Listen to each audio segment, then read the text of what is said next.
박보라입니다. 네. 와우, 어서오세요. 구급차 안에 배기의 천사입니다. 중부소방서 신당 119 안전센터 구급대원 김보라 씨. 지금 보는 라디오를 보고 계시죠? 미모가 뛰어나서 뭐 지금 화제가 되고 있습니다. 주변에서 지금 막 구경하러 사람들이 제복 입은 것도 너무 멋있다고 지금 오시고 막 그랬었어요, 아까요. 안심도 봐도 멋있는데. 네. 구급대원으로 일하고 계시고 올해 나이 28이신데 지금 아까 이영섭 씨 사모님이 바로 이 일을 하시는 건가요? 그렇죠. 뭐 미모가 출출나다고 하는데 정말 출출나죠? 네. 기본적으로 소방관 이 정도는 뭐 더 이상 얘기하지 않겠습니다. 멋있다. 실력으로 안 뽑고 외모로 뽑아요, 그래도? 실력은 기본, 외모는 부수적으로. 우리 김보라 씨는 얼마나 되셨어요? 구급대원으로 일하신지. 저는 1년 7개월 정도 됐습니다. 자, 구급대원과 구조대원이 어떻게 다른지 하는 일이 지금 그 김보라 씨가 하는 일은 구체적으로 좀 설명 좀 해주시죠. 네. 아까도 말씀하셨지만 네. 뭐 현장 같은 데 들어가가지고 구조대원이 직접 구조를 하고 인명 검색을 하고 한다면 네. 그분들이 다치셨을 때 저희가 이어받아서 처치를 하고 병원까지 안전하게 이송을 하고 그런 거를 구급차에서 이제 병원까지 가는 동안에 그 안에서 이제 처치를 처치를 거기서 하는 거죠. 이제 환자가 발생하면 그 환자를 이제 보호하는 거죠. 처치하고 치료. 그쵸. 이제 병원에 가기 전까지, 그죠? 네. 그럼 그동안 몇 명 정도, 처치를 해주셨어요? 대략. 네. 한 몇천 명 되지 않을까요? 조명 여보세요. 그게 대단하다. 궁금하다. 아니 1년 7개월 정도 일했는데 몇천 명이면 이영석 씨는 부부가 같이 구조한 사람이 10,000명이 넘겠네요. 아니 그러면 저는 그 응급처치를 해야 되면 전문적인 지식이 있어야 될 것 같은데 다치는 뭐 부위라든지 여러 가지 상황이 다를 텐데 그걸 다 기본적인 응급처치를 하셔야 되려면은 굉장히 많은 공부도 하셨을 테고 많은 자격증도 있어야 되는 거 아닙니까? 지금 현재 소방서에서 구급대원들은 보통 1급 응급구조사나 간호사들이 구급대원을 하고 있습니다. 네. 그래서 학교에서 정상적인 이제 교육 과정을 밟아서 그 자격증을 취득하고 구급대원 특채로서 일을 하게 되는 거죠. 그러니까 뭐 사실 그 병원까지 이동하는 그 시간이 굉장히 중요한 경우가 참 많이 있을 거예요. 촌각을 다투는 경우가 참 많이 있을 텐데. 그렇죠. 어떠세요? 그 지금 뵙기에는 너무 여려 보여서 어떻게 그 상황에 떨리고 그럴 저 하잖아요. 이제 심장 이거 심폐소생술. 그런 것도 직접 하세요? 네, 그럼요. 그럼 보기에서 반창고도 못 붙일 것 같아요. 마우스도 하세요, 그럼? 그게 현장에서 아무것도 없을 경우에는 해야 하지만 저희는 장비를 다 가지고 있기 때문에 장비를 이용해서 합니다. 그러니까 아쉬워하세요? 예? 아쉬워하세요? 장비가 있다는 말을. 아니 그 환자가 좀 행복할 것 같아서요. 장비가 있대잖아요. 가장 뭐 보람된 거의 그분들을 빠른 시간에 이송을 해서 그럼요. 1년 만에 1,000명이 넘으면 보람되는 일이 참 많겠지만 굉장히 당황스럽고 굉장히 떨렸고 막 그랬던 순간도 많았을 것 같아요. 떨리는 것보다 안타까운 그런 경우가 좀 있었죠. 그렇죠. 네. 무슨 말씀인지 알겠어요. 참. 그러니까 매일 그 다치신 분들, 그것도 아주 위급한 분들만 매일 보는 게 직업이시네요. 그렇죠? 근데 비응급 환자들도 많이 있고. 아까 그 신발 날아가는 사람 같은 그런. 그렇죠. 그때도 마찬가지로 그런 경우가 굉장히 많이 있어요. 그렇구나. 우리가 저런 경우가 있거든요.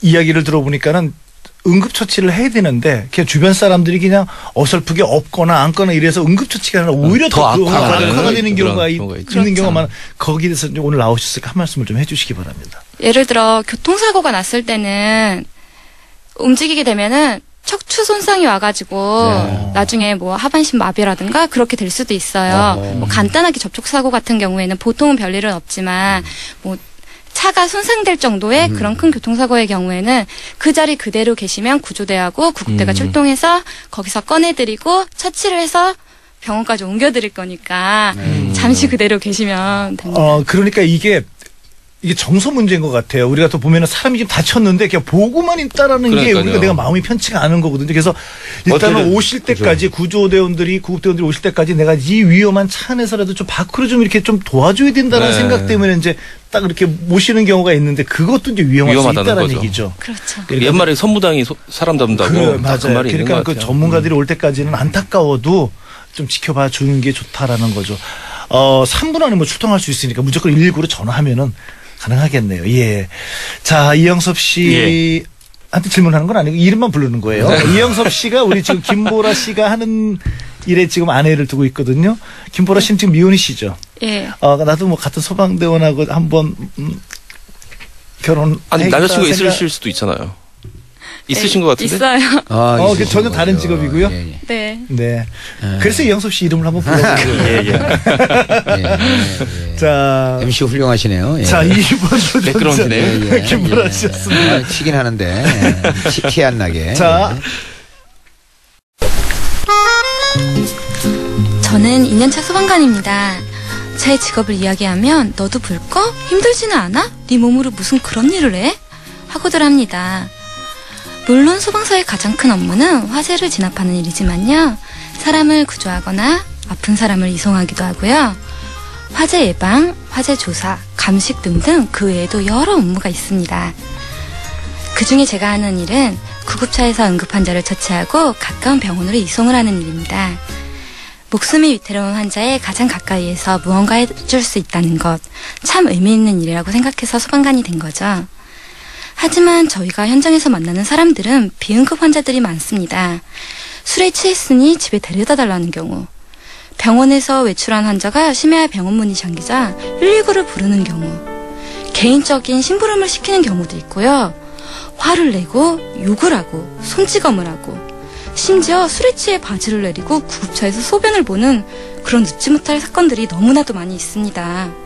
그럴 때면 회의감이 들기도 하고 처음 소방공무원이 됐을 때의 마음가짐이 흐려지기도 합니다. 하지만 물론 그런 분들만 있는 것은 아닙니다. 한 번은 위암 수술을 받고 쓴 할머니께서 입에서 출혈이 있다며 신고를 하셨습니다. 거동이 불편한 할머니는 동료 직원의 등에 업혀서 구급차에 오르셨는데요.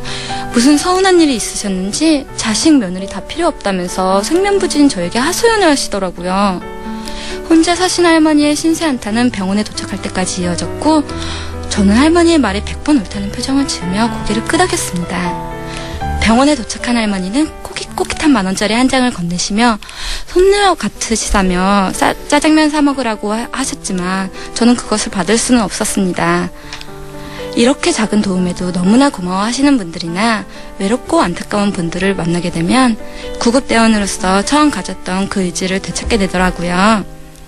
환자에게 적정한 응급처치를 시행해 회복을 돕는 것이 제 임무지만 무엇보다도 환자의 마음까지 어루만져줄 수 있는 그런 구급대원이 되고 싶습니다.